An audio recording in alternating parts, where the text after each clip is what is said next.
1921 жылы біз ұйғыр атандық. Ассалаумағалейкум. Ұйғыр деген халықтың аты емес, ұлы одақтың атауы екенін білесіз бе? Отаршыл жүйе неге тарихты бізден бөліп тастауға тырысты? Тілеуберді Әбенайдың зерттеулері бізді таңғалдыратын бір шындыққа әкеледі. Бұл қағанаттың қаны да, жаны да бүгінгі қазақ елі. Біз 100 жыл бойы өз тарихымызды танымай келдік пе? Неге? 1921 жылғы бір ғана құжат қазақтың ұлы қағанатын жаттың мұрасы етіп жіберді. Бүгін біз Ташкенттегі құпия съездің бетін ашып, ұйғыр қағанатының тағына негізгі иелерді, Арғын мен Абақ, Үйсін мен Жалайыр бабаларымызды қайта қондырамыз. Дайын болсаңыз, ұрланған тарихты қайтарамыз. Бұл сіз мектепте оқымаған тарих. Ұйғыр деген кімдер? Көбіміз мұны қазіргі ұйғыр бауырларымызбен шатастырамыз. Бірақ Рашид ад-Диннің Жамиғат Тауарих қолжазбасында бұл есімнің төркіні ұю, яғни бірігу, ұйымдасу деген түрік сөзінен шыққаны нақты жазылған. Оғыз хан өзіне адал бір ту астында жиналған руларды ұйғыр деп атаған. Бұл саяси одақ, ұлы бірліктің атауы еді. Тарихи дәйектерге сүйенсек, ұйғырлар мен моңғолдар, моғолдар о баста бір халық болған. Оғыз хан ислам дініне бір тәңірге бет бұрғанда, оны қолдағандар ұйғыр атанды. Ал қарсы шығып, шығысқа ығысқандар моңғол атанды. Бұл туыс халықтардың діни көзқарасқа байланысты екіге жарылуы еді. Оғыз бір тәңірге иман келтіргендіктен, әкесі мен көкелері оған жау болды. Соғыс кезінде бір бөлім туыстары оны жақтап қолдау көрсетті. Қалғандары оның әкесі мен көкелерін және бауырларын қуаттады. Өзіне үйік қолдағандарға Оғыз ұйғыр деген есімді қайран етті. Бұл қауым бастан ақыр Оғызбен бірге болды. Оғыз жорыққа аттанбақ болса, ұйғырлар сай-саладан құйылып кететін. Арттағы елінде өзі оралғанша солар қорғап тұратын. Барша ұйғыр рулары солардан шыққан. Бұл арадағы өзіне үйік қолдағандарға Оғыз ұйғыр деген есімді қайран етті деген жолдан біздің ұғатынымыз ту баста жоғардағы оған жақшы болған ру арыстардың да бәрі Оғызды бірден-ақ қолдай кетпеген.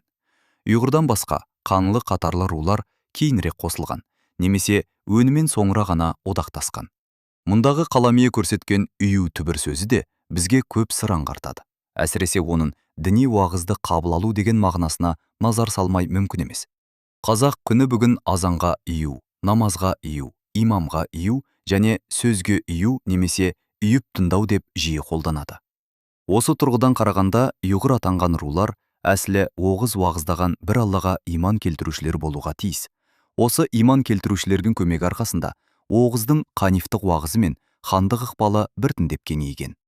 Осы тараудың басында айтылған мәліметке назар салсақ, бұл ықпал біртіндеп Қанлы, Қыпшақ, Қарлық, Қылыш және Аға Шері арыстарына да таралған. Бұл бір жағынан тактикалық барыс, яғни осы руларды бір-бірлеп алып, бір ту астына жию нәтижесінде Оғыз ханның патшалық қуаты әбден кемелденеді. Ал бұл болса, шығыстағы моңғол түріктерін бағындырудың мағыз пісіп жеткен алғышарт еді. Мына дерекке назар аударыңыз. Тарихшы Тілеуберді Әбенайдың зерттеуінше, ежелгі жазбалардағы ұйғыр мен Үйсін бір этностың екі түрлі аталуы ғана. Ұйғыр қағанатын құрған Яғлақар, Жалайыр әулеті қазақтың ұлы жүзіндегі Үйсін ұтығының негізі болып табылады. Яғни, ұйғыр қағанатының тарихы тікелей қазақ тарихы. Отаршыл жүйе бізге ұйғыр қағанаты тек Монғолия мен Сібірде болды деп үйретті.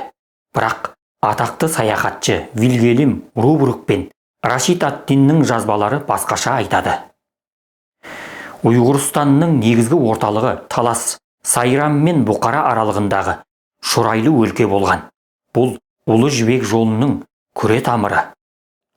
Қағанаттың ең күшейген шағы Бұғы қаған дәуірі. Ол Арғын өзенінің бойында зәулім қалалар салдырып, орда балықты астана етті. Бұл кезеңде түріктер тек жауынгер емес, озық сәулетші, инженер болды. Олар өзендерді бұрып, суландыру жүйелерін жүргізген. Ұйғырлардың діни тарихы өте қызық. Олар басында тәңіршіл болды, кейін Будда дінін қабылдады. Бірақ Урубуруктың айтуынша, олар негізінен бір жаратушыға сенген. Шыңғыс хан заманына таман ұйғырлардың көпшілігі исламды қабылдап үлгерген еді. Кез келген империя секілді ұйғыр қағанаты да ішкі алауыздықтан әлсіреді. 9 ғасырдың ортасында солтүстіктен келген қақарлы қырғыз қағанаты ұйғырларды тағынан тайдырды. Бұл түркі әлеміндегі биліктің бір арыстан екінші арысқа ауысуы еді. Қағанат ыдыраған соң, ұйғырлардың бір бөлігі Тұрпан мен Бешбалық өңірінде шағын хандық құрды. Олардың билеушілері Эде-Құт, иенің құты дарыған деген атақ алды. Бұл түрік билік жүйесіндегі ең қасиетті лауазымдардың бірі. 1209 жылы ұйғыр билеушісі Барашық Эде-Құт Шыңғыс ханға өз еркімен берілді. Неге? Өйткені ол Қарақытайлардың езуінен құтылғысы келді. Шыңғыс хан ұйғырларды 5-ші ұлым деп атап, оларға ерекше құрмет көрсетті. Шыңғысхан қағанат тағына отырған соң, ежелгі хан әулеттері біртіндеп ерікті-еріксіз түрде беріле бастады. Солардың бірі ұйғыр хандығы еді. 4-ші жылы, жылан жылы, 1209 жыл көктемде ұйғыр Эде-Құты өз аяғымен келіп берілді. Ілгеріде Меркіт Тоқта өлген соң, оның баласы Құтты қатарлылар ұйғырға қашып келгенді. Эде-Құт оларды қабылдамады, жент бойында құттылармен соғысып, оларды тойтарды. Меркіттер қағанның ата жауы еді, сондықтан бұл шайқастың жайын елші арқылы оған хабарлады. Қаған Атшырақ пен Тарбай арқылы бұдан бұлайда ұлысына жиі келіп тұру, сондай-ақ алым тапсыру туралы жарлық жолдады. Эде-Құт тізгін ұшымен елші аттандырып салық тапсырды. Бұған қатты қуанған Қаған оған қырмызы тон жауып, алтын белбеу байлады, әспеттеушілік білдірді. 6-шы жылы, қой жылы, 1211 жыл көктемде Құбылай қарлықтарды бағынуған деді. Олардың ханы және ұйғыр Эде-Құты Керулен бойына келіп Қағанды қызыршылады. Сонда Эде-Құт: «Пақырыңызды мейірімге бөледіңіз, торғын тон жауып, алтын белбеу байлап әспеттедіңіз. Енді 4 сұлтанның соңынан еруге мархабат еткейсіз» деп дат айтты. Бұл сөзге тебіренген Қаған оны тонды бала етпекке өз қызы Алтын ханшамен атастырды. Шыңғыс хан империясының мемлекеттік жазуы қандай болды? Моңғол жазуы ма? Жоқ, ол ежелгі ұйғыр жазуы еді. Ұйғырлар империяның ең басты хатшылары мен оқымыстыларына айналды. Тіпті қазіргі моңғол жазуы деп жүргеніміз сол бабаларымыздың төл әліпбиі. Шыңғыс ханның мұрагері Үктай Қаған ұйғыр шеберлеріне сүйеніп, ұлан-ғайыр далада қалалар мен суландыру каналдарын салдырды. Ол ғылым мен білімге ерекше мән берді. Оның заманында ұйғыр тілі ғылым мен кеңсе тілі мәртебесіне ие болды. Ең үлкен бұрмалаушылық міне осында. Біз неге ежелгі ұйғырларды танымай қалдық? 1921 жылы Ташкентте өткен съезде кеңес үкіметі саяси мақсатпен сарт деп аталып келген отырықшы халыққа ұйғыр есімін бере салды. Осылайша ежелгі көшпенді ұйғырлардың, үйсіндердің тарихы мен қазіргі халықтың тарихы әдейі шатастырылды. Ұйғыр есімінің 15 ғасырдан бастап естілмей кетуін біз қазақ хандығының құрылуымен және оның ықпал көлемінің қазіргі Шығыс Түркістанға дейін жетуімен байланыстырамыз. Нақты айтқанда, сол тұстан бастап ұйғыр қолданыстан қалып, оның үйсін деген сыңары нақты тарихи термин ретінде кең көлемді айналысқа түскен. Өйткені есімдердің алалығы елдің ала жаңғалығына апарып соғатынын біздің халқымыз өте терең түсінетін. Сөйтіп, атау бір тұлғаланумен бірге Албан мен Суанның да шежіресі өзінің тарихи тамырын тапқан. Ұйғыр қағанаты жойылған жоқ. Оның ұрулары мен ақсүйектері қазақ хандығының құрамында үйсін және жалайыр болып сақталып қалды. Біздің шежіреміздегі абақ таңбасы мен ұю дәстүрі сол ұлы қағанаттың бізге қалдырған аманаты. Енді көз таңбаға келсек, ол да жоғарыда айтқанымыздай Исінің абақ таңбасымен туыс. Дәлін айтқанда, сол таңбаның екі қайталануы.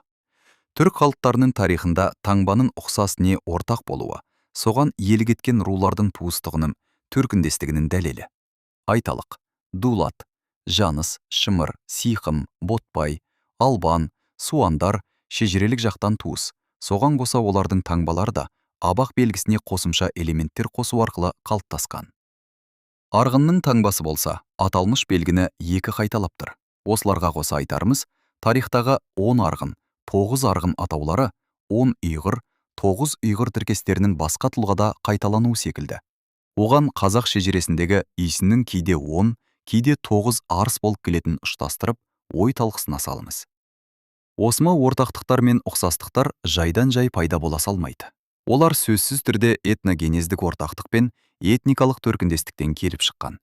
Ал Шәкәрім бабамыздың: Бұлай болғанда біздің арғын түріктің қытайша ху-ху, бізше ұйғыр атанғаннан, қытайша гәугуи, бізше қаңлы, яғни арбалы атанған табынан шыққан сынды мәліметі осы тарихи шындықтың шежірелік көрінісі. Демек, қазақ шежіре көздері бойынша да арғын мен Исінің кектік байланысы болған. Ұйғыр қағанаты бұл тек өткен күннің елесі емес, бұл біздің мемлекеттігіміздің іргетасы. Тарихымызды жаттың көзімен емес, төл деректермен тануды бастайық. Сонда ғана біз өзіміздің кім екенімізді түсінеміз. Егер сізге осы тарихи шындықтар қызық болса, лайк басып, арнаға жазылыңыз. Тарихымыз түгенделсін. Аман болыңыздар.